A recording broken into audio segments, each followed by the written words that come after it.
When augmented reality games come to mind, you usually think of, well, Pokemon Go, one of the most popular mobile games ever, that took the world by storm a few years ago and is actually still going strong.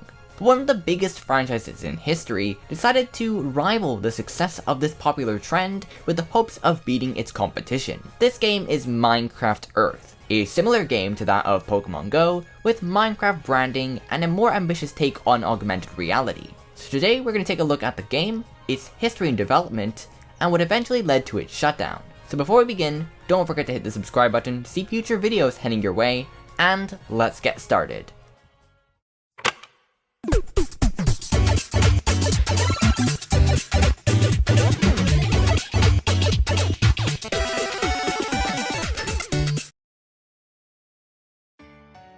Our story starts all the way back in 2015, when Microsoft's HoloLens team unveiled an augmented reality version of Minecraft. This demo was extremely impressive, and was shown off during E3 2015.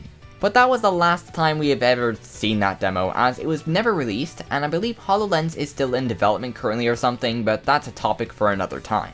During that time, however, the success of Pokemon Go took the world by storm. It was extremely popular and pretty accessible. Anyone could play it, and you didn't even need to be a Pokemon fan to really enjoy it. It was designed so that players could be able to get out and about, and collecting the various rare Pokemon was all part of the fun.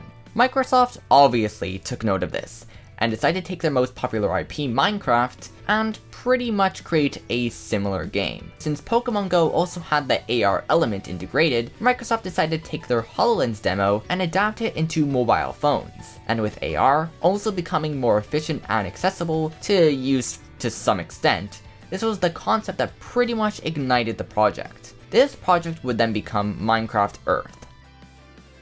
Minecraft Earth was revealed on May 17th, 2019, paired with a trailer that obviously made the game look so much better than it actually was. Let's be honest, these trailers always usually are like this, even Pokemon Go. But gameplay was shown off in full during WWDC 2019 and Microsoft's Ignite presentation. After a closed beta during the middle of the summer, it launched in early access on October 17th, 2019 for iOS and Android, and the game would be free to play. In Minecraft Earth, your character is on a map. You can see roads and all, and I do like the blocky look of the roads, but overall that's it, and the terrain is pretty boring. It's a pretty generic overworld. All around you, you can see there are different objects that you can actually interact with. These are called tappables. As long as the tappable is in your ring radius, you can access them, and by interacting with these tappables, you will obtain resources such as blocks, items, and mobs that can be used in your AR builds, as well as be logged into your compendium, so you can collect different mobs, so it's similar to Pokemon Go in that regard. Different objects are categorized into multiple rarities. For example, diamonds are extremely rare, and dirt is common. There are even unique objects such as mud, but why this isn't in the main game, you tell me. One thing I really do like about this game is the icons for blocks and items, and they look excellent, as they have a really nice shine to them, and overall the menu systems and graphics pair very nicely. You can tell there is a great amount of polish put into this game, and I always love to see that. One thing I also do like about Minecraft Earth is the mob variations, such as the glow squid, which was actually added into the main game, and even the rainbow sheep, which is really cool. To be honest, all these variations should just be in the main game, since most of them are just retextures and models which they already have, and would fit perfectly well. The glow squid did add a functionality, but I don't think any of these really need that, but I think some of the mobs should just be variations that have a chance of spawning, and it would be extremely reasonable to expect all these mobs to be in the game at some point, as if they're just stuck in Minecraft Earth, that would be very disappointing.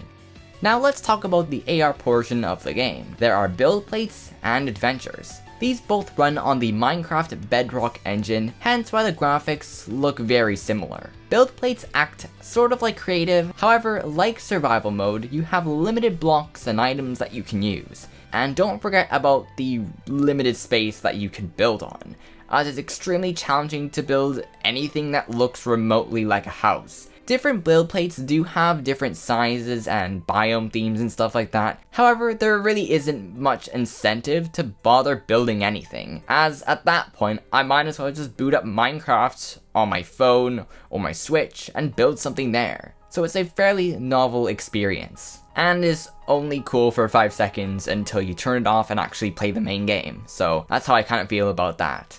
Adventures are pretty much missions that have you defeating mobs. You can interact with these AR structures and destroy blocks. You have a certain amount of time to complete the objective, and this mode is pretty good. I have to say, it's actually really cool, and you get to keep the blocks that you collect, but still, this doesn't really add too much to the game, and sometimes it does feel like a bit of a puzzle, and I like that, and I feel like that should have been the point of the game.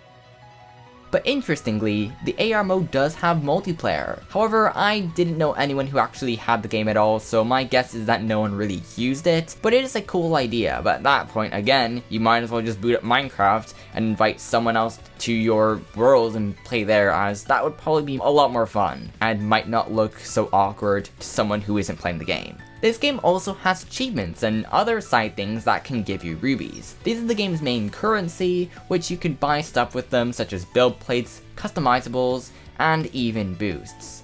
And boosts can do multiple things, such as make your radius larger, and even give you better items and stuff like that. But one thing the game fails to do, unlike Pokemon Go, is, well, go. Since launch, I have only really played in one location, and that's about it. The game also lets you gaze at tappables in the distance, which just ruins the fun of finding a chest. And if that was intentional, then why do objects constantly appear and disappear? If they had it so that way there's different chests that have different rarities, such as a epic chest in the distance, then maybe you'd want to go to it and get it. And I feel like that kind of surprise factor is just missing in this game, which is why it's really not that fun, because it's more of a chance system as like loot boxes, but instead it's just the chests appear everywhere on the map and you can go to any of them. So I feel like it's just missing that.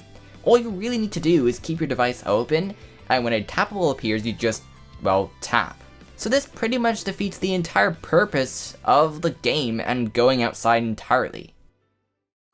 However, on January 5th, 2021, after 2 years of availability, Mojang announced that they would be releasing the final build of the game and ending support on June 30th, 2021. The game never left early access at all. The main reason given for the shutdown was that the global situation made it unable for players to walk out and about. But to me, that is just an excuse, as Pokemon Go adapted with the global situation and altered the game to be played at home. And even with those alterations and changes, the game made a lot of money, and brought in a lot of users as well. So what's actually going on here is that the game failed to make a profit. It made close to $500,000 in its lifetime, which compared to Pokemon Go is extremely low. And because of that, it's really not worth it for Mojang to keep supporting it, and instead focus on the main game, which is actually bringing in more money, and is something that they should work on more instead of this side project which really isn't going anywhere. But now that the sun sets on Minecraft Earth, we can take a look at this very ambitious idea that failed to catch the intended audience. Even though it was a Minecraft spin-off, it shows that a brand can't always create a successful product, and that you shouldn't rely on it. Minecraft Earth will be remembered, as it has a remix in Super Smash Bros. Ultimate, which is really cool, and it even lives on as the glow squid in the main game. Minecraft Earth will even live on in compatible NFC toys that you could scan in on your device to unlock boosts. So the game will live on in some physical form, which is pretty cool too. And now with a similar game from the Pikmin franchise on the horizon, developed by Niantic, let's hope that they learn from others' mistakes, and who knows, maybe a niche franchise such as Pikmin can even rival a giant IP like Minecraft. Anyways, that's about it for the video. I hope you guys did enjoy it, and if you are new here, make sure to hit the subscribe button. This is a bit of a different video than I would usually make, so if you want to see more stuff like this, make sure to leave a like. What did you think of Minecraft Earth? Did you ever play this game, or did you just download it and delete it and that was it? Let me know, and I will see you all in the next one.